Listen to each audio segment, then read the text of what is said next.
ಥೆಸಲೋನಿಕ 4ನೇ ಅಧ್ಯಾಯ.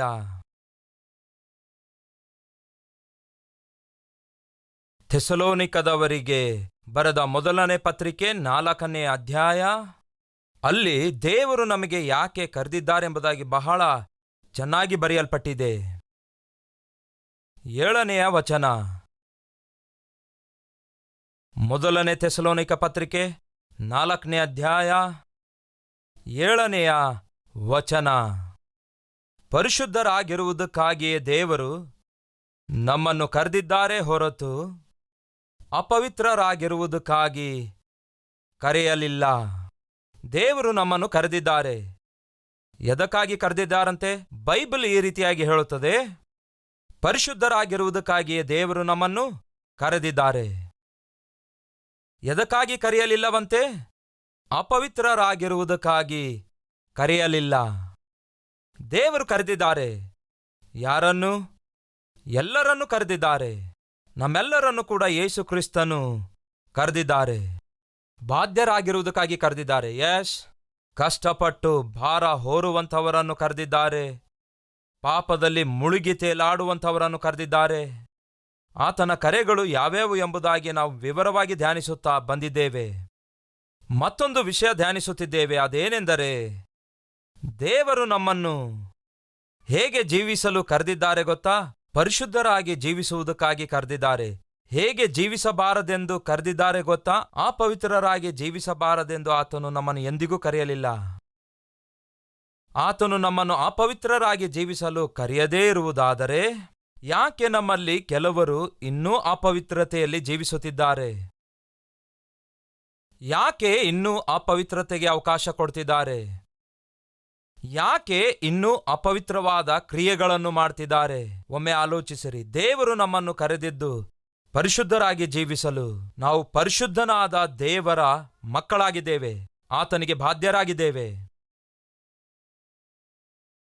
ಸಾಧಾರಣವಾಗಿ ಮಮ್ಮಿ ಡ್ಯಾಡಿ ಏನಾದರೂ ಬೆಳ್ಳಗಿರುವುದಾದ್ರೆ ಮಕ್ಕಳು ಹೇಗೆ ಹುಟ್ಟುತ್ತಾರೆ ಹೇಳಿ?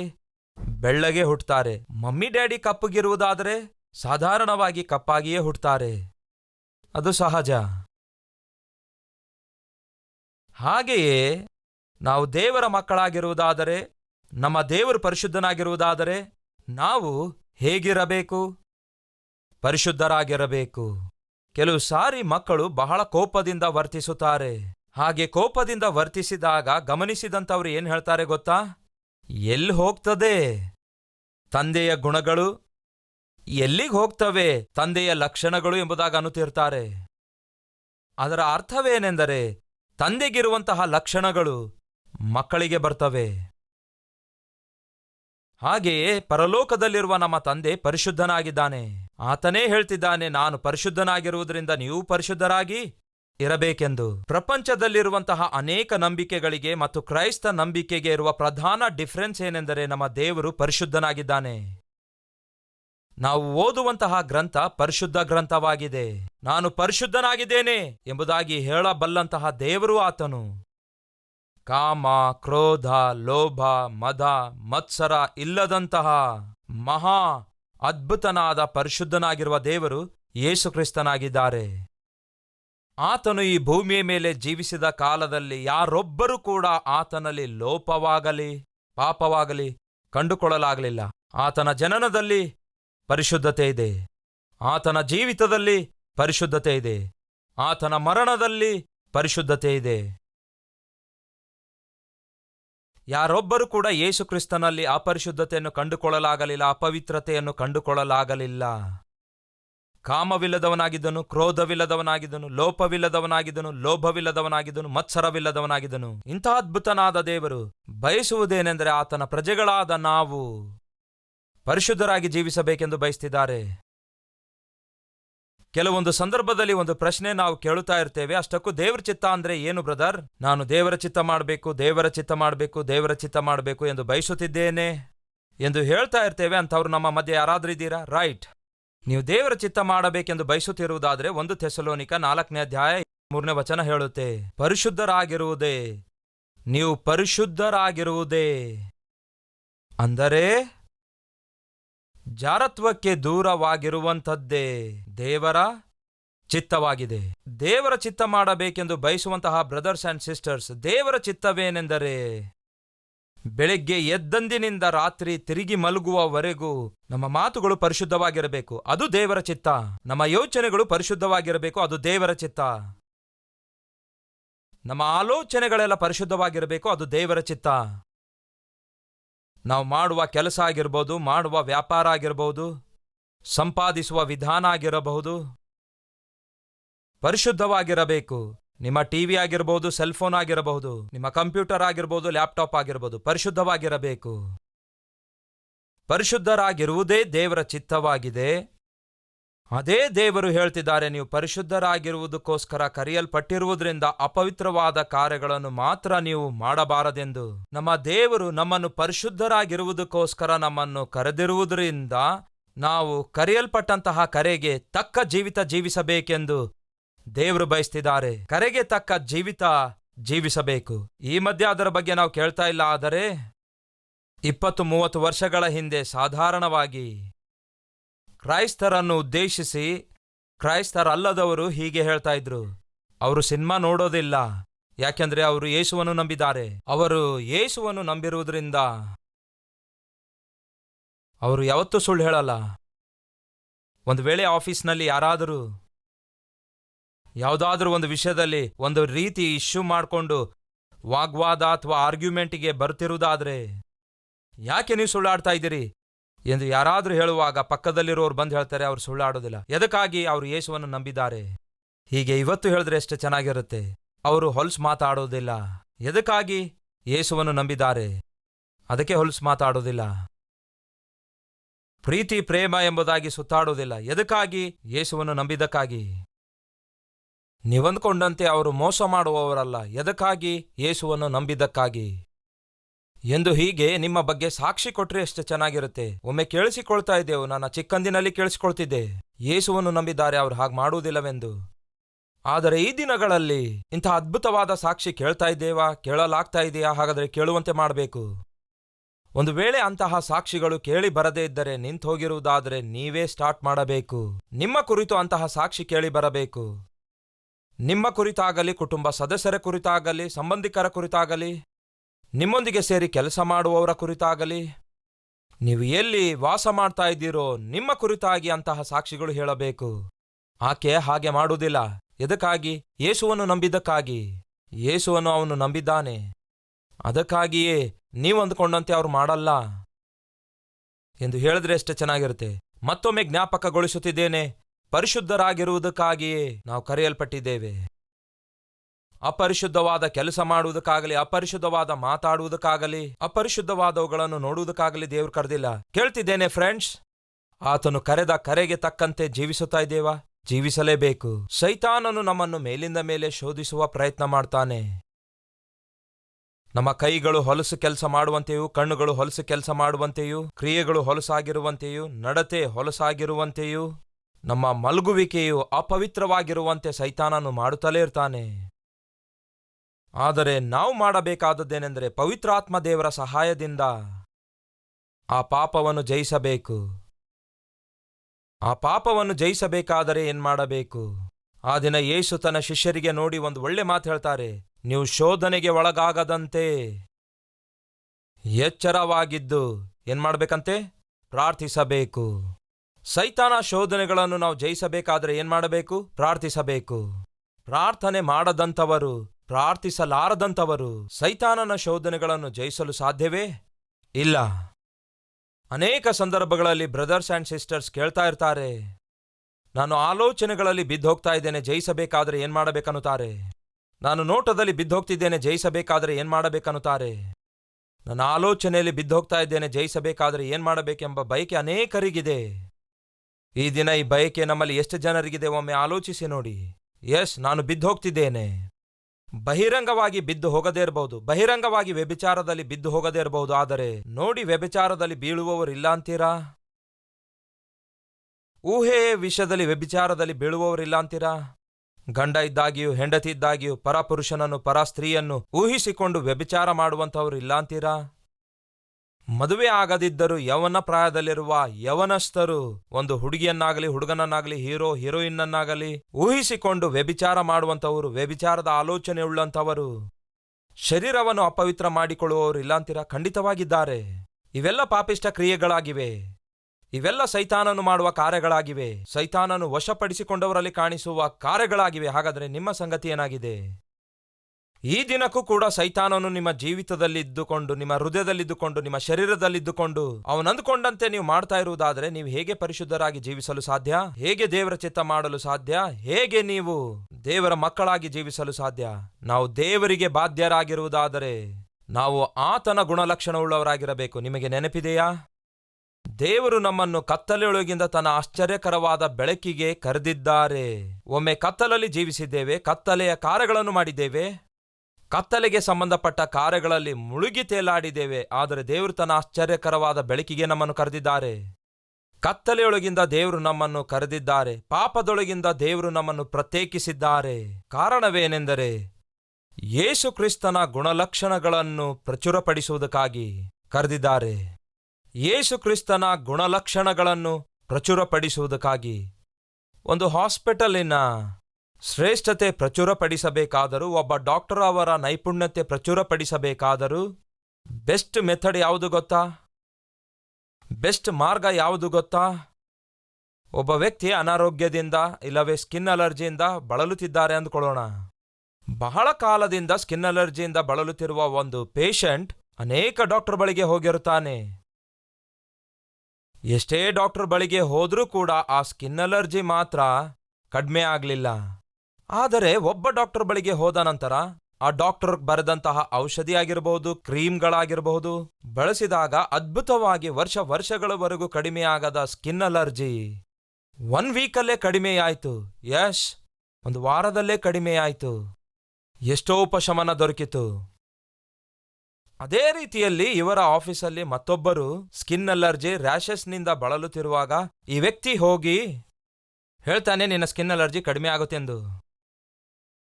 ಅದೇಗ್ ನೀವು ಹೇಳ್ತೀರಿ? 3 ಇಯರ್ಸಿಂದ ನಾನು ಸಫರ್ ಆಗ್ತಿದ್ದೆ. ಎಷ್ಟೋ ಡಾಕ್ಟರ್ ಬಳಿಗೆ ಹೋಗಿದ್ದೇನೆ, ಎಷ್ಟೋ ಔಷಧಿ ಆಗಲಿ, ಕ್ರೀಮ್ಗಳಾಗಲಿ, ಆಯಿಂಟ್ಮೆಂಟ್ಗಳಾಗಲಿ ಹಚ್ಕೊಂಡಿದ್ದೇನೆ, ಕಡಿಮೆ ಆಗಿಲ್ಲ. ಆದ್ರೆ ನೀವೇನೋ ಅಷ್ಟು ಧೈರ್ಯದಿಂದ ಹೇಳ್ತಾ ಇದ್ದೀರಿ ಅಂದಾಗ ಖಂಡಿತವಾಗಿ ಕಡಿಮೆ ಆಗುತ್ತೆ. ಸ್ಕಿನ್ ಅಲರ್ಜಿಯಿಂದ ನೀವು ಹೊರ ಬರಬಹುದು. ಹೇಗೆ ಹೇಳಲಿಕ್ಕಾಗತ್ತೆ? ನಾನು ವ್ಯಕ್ತಿಗತ ಅನುಭವದಿಂದ ಹೇಳಬಲ್ಲೆ. ಯಾಕೆ, ನಿಮಗೂ ಕೂಡ ಆಯ್ತಾ? ಎಸ್, ನನಗೂ ಇತ್ತು. 10 ಇಯರ್ಸಿಂದ ಸ್ಕಿನ್ ಅಲರ್ಜಿ ಇತ್ತು. ಅದರಿಂದ ಬಹಳ ಕಷ್ಟಪಡ್ತಾ ಇದ್ದೆ. ಎಷ್ಟೋ ಡಾಕ್ಟರ್ ಬಳಿಗೆ ಹೋದೆ, ಎಷ್ಟೋ ಔಷಧಿ ಬಳಸಿದೆ, ಆದರೂ ಕಡಿಮೆ ಆಗಲಿಲ್ಲ. ಆದರೆ ಕೊನೆಗೆ ಒಬ್ಬ ಡಾಕ್ಟರ್ ಬಳಿಗೆ ಹೋದೆ. ಯಾರೋ ಒಬ್ರು ಹೇಳಿದ್ದಕ್ಕೆ ಅಲ್ಲಿಗೆ ಹೋದೆ. ಆ ಡಾಕ್ಟರ್ ಹೇಳಿದ ಮೆಡಿಸನ್ ಬಳಸಿದೆ. 1 ವೀಕಲ್ಲೇ ಪೂರ್ತಿಯಾಗಿ ನನ್ನ ಸ್ಕಿನ್ ಅಲರ್ಜಿ ವಾಸಿ ಆಯಿತು. ನಿಜವೋ? ನೀವು ಹೇಳ್ತಾ ಇರೋದು ವಾಸ್ತವವೋ? ಎಸ್. ಆ ಡಾಕ್ಟರ್ ಅವರು ಅದ್ಭುತವಾದ ಪ್ರಿಸ್ಕ್ರಿಪ್ಷನ್ ಕೊಡುತ್ತಾರೆ, ಅದ್ಭುತ ಔಷಧಿ ಕೊಡುತ್ತಾರೆ. ಅದಕ್ಕೆ ನಾನೇ ಸಾಕ್ಷಿ. ಬಹಳ ಅನುಭವವುಳ್ಳವರಾಗಿದ್ದಾರೆ. ಚಿಕಿತ್ಸೆ ವಿಷಯದಲ್ಲಿ ಬಹು ಜ್ಞಾನವುಳ್ಳವರಾಗಿದ್ದಾರೆ. ತಕ್ಷಣವೇ ಕಂಡುಕೊಳ್ತಾರೆ ನಿಮಗಿರುವ ರೋಗ ಎಂಥದೆಂದು, ನಿಮ್ಮ ಸ್ಕಿನ್ ಅಲರ್ಜಿ ಯಾವ ಹಂತದಲ್ಲಿದೆ ಎಂದು, ಯಾಕೆ ಅದು ಬಂದಿತೆಂದು ತಕ್ಷಣವೇ ಕಂಡುಕೊಳ್ತಾರೆ. ಹೇಗೆ ಹೇಳಲಿಕ್ಕಾಗತ್ತೆ ನೀವು? ಅನುಭವಪೂರ್ವಕವಾಗಿ ಹೇಳ್ತಿದ್ದೇನೆ. Because I know him personally. ಅವರ ಕುರಿತು ನನಗೆ ಚೆನ್ನಾಗಿ ಗೊತ್ತು. ನಾನು ಕೂಡ ನಿಮ್ಮಂತೆ ಸಫರ್ ಆಗ್ತಾ ಇದ್ದೆ. ಆದರೆ ಅದರಿಂದ ಈಗ ನಾನು ಹೊರ ಬಂದಿದ್ದೇನೆ ಎಂದು ಹೇಳುವಂಥದ್ದೇ ಸಾಕ್ಷಿಯಾಗಿದೆ ಪ್ರಿಯರೇ, ಬಲವಾದ ಸಾಕ್ಷಿಯಾಗಿರುತ್ತೆ. ಆ ಡಾಕ್ಟರ್ ಅದ್ಭುತವಾದ ಡಾಕ್ಟರ್ ಎಂಬುದಾಗಿ ಹೇಳ್ತಾ ಇದ್ದೀರಿ. ಆದರೆ ನಿಮಗೆ ಹೇಗೆ ಗೊತ್ತು? ಅನುಭವಪೂರ್ವಕವಾಗಿ ಗೊತ್ತು. ಅಂದಾಗ ತಾನೇ ಪ್ರಿಯರೇ ಎದುರುಗಡೆ ಇರುವವರಿಗೆ ನಂಬಿಕೆ ಉಂಟಾಗುವುದು. ಆ ಡಾಕ್ಟರ್ ಕುರಿತಾಗಿ ಮಾತಾಡುತ್ತಿರುವಾಗ ಆ ಡಾಕ್ಟರ್ ಕೊಡುವ ಚಿಕಿತ್ಸೆ ಎಷ್ಟು ಅದ್ಭುತವಾಗಿರುತ್ತದೆ ಎಂದು ಹೇಗೆ ನಾವು ಲೋಕಕ್ಕೆ ತಿಳಿಸಲಾಗ್ತದೆ? ಅನುಭವದಿಂದ ತಿಳ್ಕೊಂಡಾಗ ಮಾತ್ರ. ಹಾಗೆಯೇ ಯೇಸು ರಕ್ಷಕನಾಗಿದ್ದಾನೆಂದು, ಯೇಸು ಕ್ರಿಸ್ತನು ಪಾಪಿಷ್ಟ ಮನುಷ್ಯರನ್ನು ಪರಿಶುದ್ಧರಾಗಿ ಮಾರ್ಪಡಿಸಬಲ್ಲನೆಂದು, ಯೇಸು ಕ್ರಿಸ್ತನು ದುರ್ಮಾರ್ಗಿಗಳನ್ನು ದುಷ್ಟರನ್ನು ಕೂಡ ನೀತಿವಂತರನ್ನಾಗಿ ಮಾಡಬಲ್ಲನು ಎಂದು ಹೇಗೆ ಹೇಳಬಲ್ಲೆವು?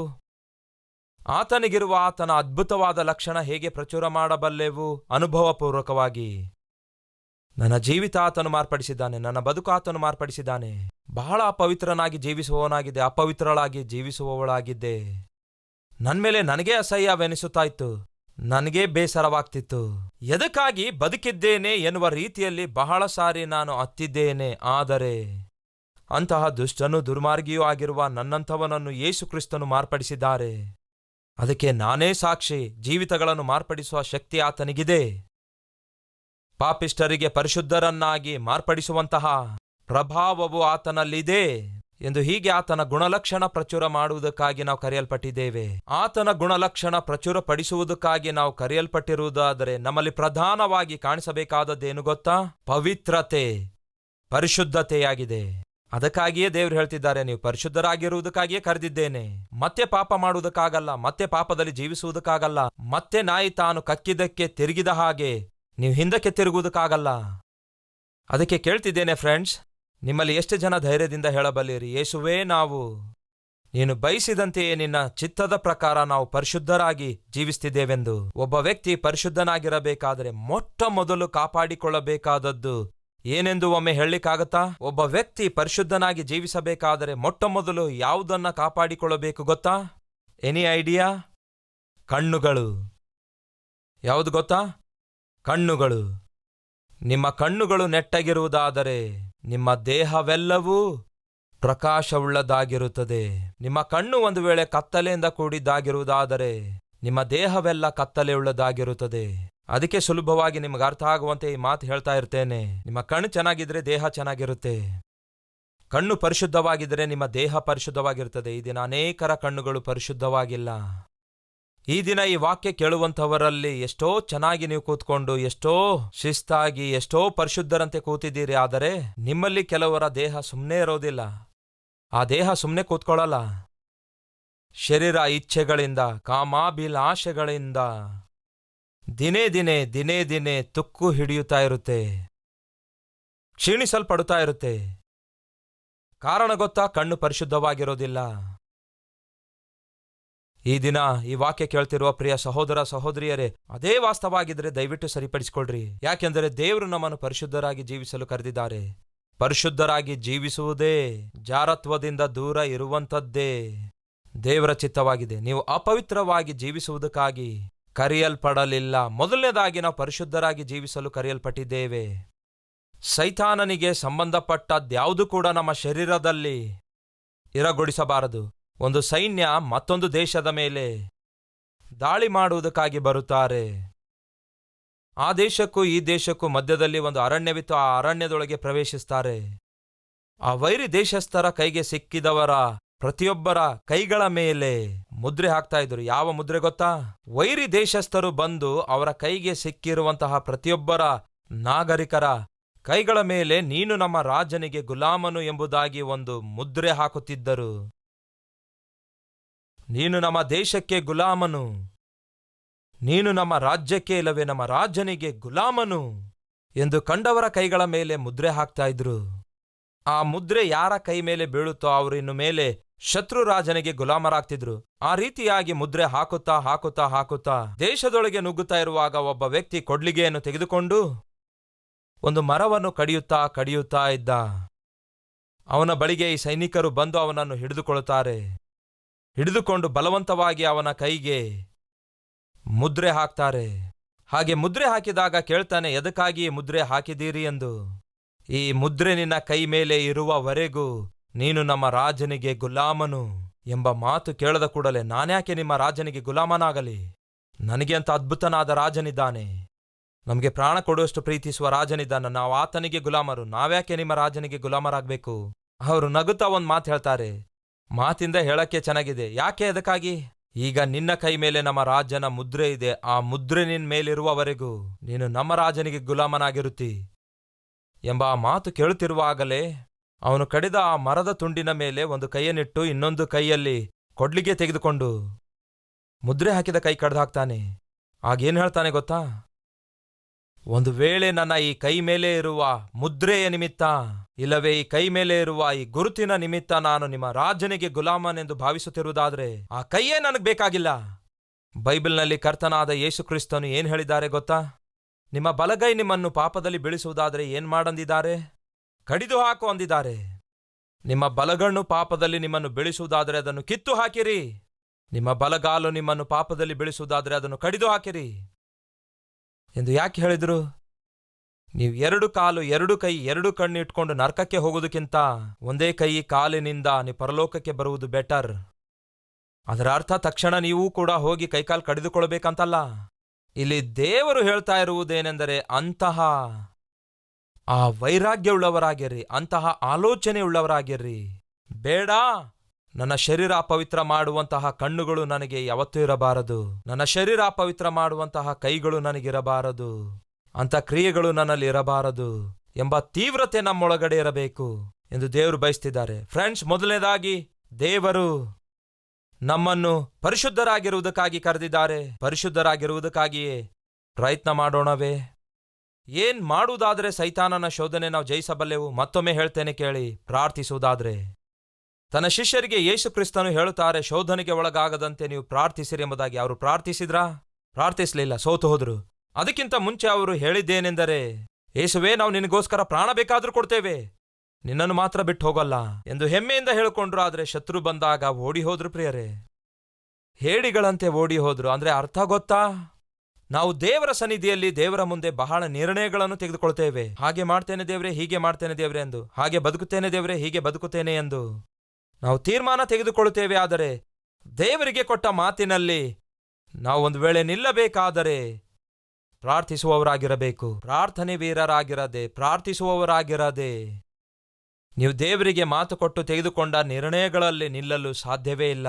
ಯೇಸು ಶಿಷ್ಯರಾಗಿದ್ದಂತಹ ಪೇತ್ರ, ಯೋಹಾನ, ಯಾಕೋಬ ಇವರಿಂದಲೇ ಸಾಧ್ಯವಾಗಲಿಲ್ಲ. ಪ್ರಾರ್ಥನೆ ಇಲ್ಲದಿರುವಾಗ ಅವರು ಓಡಿ ಹೋದರು. ಪ್ರಾರ್ಥನೆ ಮಾಡದಿರುವಾಗ ಅವರು ಬಿದ್ದು ಹೋದರು. ಪ್ರಾರ್ಥನೆ ಮಾಡದೇ ಇದ್ದಾಗ ಅವರು ಹೇಡಿಗಳ ಹಾಗೆ ಯೇಸು ಕ್ರಿಸ್ತನನ್ನು ಒಬ್ಬಂಟಿಗನಾಗಿ ಮಾಡಿ ಓಡಿ ಹೋದರು. ಅಂದರೆ ನಿಮ್ಮ ಜೀವಿತದಲ್ಲಿ ನಿಮ್ಮನ್ನು ಬಲಪಡಿಸುವಂಥದ್ದು, ಸ್ಥಿರಗೊಳಿಸುವಂಥದ್ದು, ಧೈರ್ಯ ಕೊಡುವಂಥದ್ದು ಪ್ರಾರ್ಥನೆ. ಆ ಪ್ರಾರ್ಥನೆಯೇ ಇಲ್ಲದಿದ್ದರೆ ಪರಿಶುದ್ಧರಾಗಿ ಜೀವಿಸಲು ಸಾಧ್ಯವಿಲ್ಲ. ಭಕ್ತನಾದ ಮಾರ್ಟಿನ್ ಲೂಥರ್ ಒಂದ್ ಮಾತು ಹೇಳ್ತಾರೆ, ದಿನದಲ್ಲಿ 2 ಗಂಟೆಗಳವರೆಗೂ ನಾನು ದೇವರ ಸನ್ನಿಧಿಯಲ್ಲಿ ಪ್ರಾರ್ಥಿಸದೇ ಇದ್ದರೆ ಆ ದಿನದಲ್ಲಿ ಸೈತಾನನು ಹೇಗಾದರೂ ಮಾಡಿ ನನ್ನ ಮೇಲೆ ಜಯವನ್ನು ಸಾಧಿಸ್ತಾನೆ, ನನ್ನನ್ನು ಸೋಲಿಸ್ತಾನೆ ಅನ್ನುತ್ತಾರೆ. ಇದನ್ನು ವೈಯಕ್ತಿಕವಾಗಿ ಅನುಭವಿಸಿದ್ದೇನೆಂದು ಸಾಕ್ಷಿ ಕೊಡ್ತಾ ಹೇಳ್ತಾರೆ, I need to pray at least 2 hours to conquer devil. ಈ ದಿನ ನಮ್ಮಲ್ಲಿ ಬಹಳಷ್ಟು ಜನರು ಕನಿಷ್ಠ 10 ನಿಮಿಷ ಕೂಡ ಪ್ರಾರ್ಥಿಸೋದಿಲ್ಲ. ಹೇಗೆ ಜಯಿಸ್ಲಿಕ್ಕಾಗತ್ತೆ? ಸೈತಾನನನ್ನು, ಸೈತಾನನ ಕುತಂತ್ರಗಳನ್ನು, ಸೈತಾನನ ಶೋಧನೆಗಳನ್ನು ಹೇಗೆ ಜಯಿಸಲು ಸಾಧ್ಯ? ಈ ದಿನ ವಾಕ್ಯ ಕೇಳುತ್ತಿರುವಂತಹ ಪ್ರಿಯ ಸಹೋದರ ಸಹೋದರಿಯರೇ, ನೀವು ಸೈತಾನನನ್ನು, ಸೈತಾನನ ಶೋಧನೆಗಳನ್ನು ಜಯಿಸಬೇಕಾದರೆ, ಪರಿಶುದ್ಧರಾಗಿ ಜೀವಿಸಬೇಕಾದರೆ ಪ್ರಾರ್ಥಿಸಬೇಕು. ಪ್ರಾರ್ಥಿಸಲಾರದೆ ಪರಿಶುದ್ಧರಾಗಿ ಜೀವಿಸಲು ಸಾಧ್ಯವೇ ಇಲ್ಲ.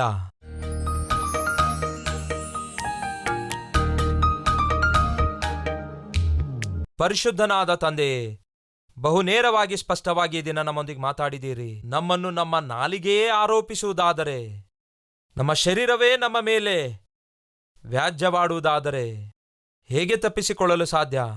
ನಮ್ಮ ಕಣ್ಣುಗಳೇ ನಮ್ಮ ವಿರುದ್ಧ ಸಾಕ್ಷಿ ಕೊಡುವುದಾದರೆ, ಇವನ ಕಣ್ಣು ಪವಿತ್ರವಾಗಿಲ್ಲ, ಇವನ ನೋಟ ಸರಿಯಾಗಿಲ್ಲ ಎಂದು ನಮ್ಮ ವಿರುದ್ಧ ನಮ್ಮ ಕಣ್ಣೇ ಸಾಕ್ಷಿ ಕೊಡುವುದಾದರೆ, ಇವನ ಆಲೋಚನೆ ಸರಿಯಾಗಿಲ್ಲ ಎಂಬುದಾಗಿ ನಮ್ಮ ಮನಸ್ಸೇ ಸಾಕ್ಷಿ ಕೊಡುವುದಾದರೆ, ಇವನ ಕೆಲಸಗಳು, ಇವನ ಕೈಗಳು, ಇವನ ನಡತೆ, ಇವನ ಮಲಗುವಿಕೆ ಒಳ್ಳೆಯದಲ್ಲವೆಂದು ನಮ್ಮ ಮನಸ್ಸೇ ಮನಸಾಕ್ಷಿ ಕೊಡುವುದಾದರೆ ನಮ್ಮ ಗತಿಯೇನು ದೇವರೇ?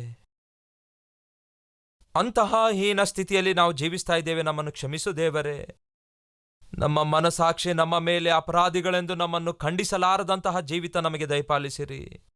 ನಮ್ಮ ಮನಸಾಕ್ಷಿ ನಿತ್ಯವೂ ಒಳ್ಳೆಯದಾಗಿರಬೇಕು, ನಿರ್ಮಲವಾದ ಮನಸಾಕ್ಷಿಯುಳ್ಳವರಾಗಿರಬೇಕು. ಅಂತಹ ಜೀವಿತ ದಯಪಾಲಿಸಿರಿ.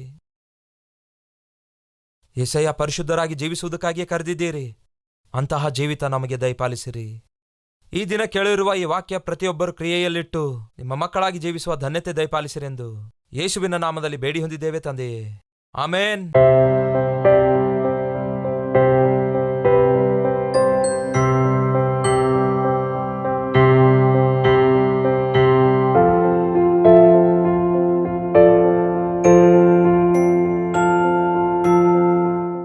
Address Calvary, Post Box number 30, Kokatpalli, Hyderabad 72.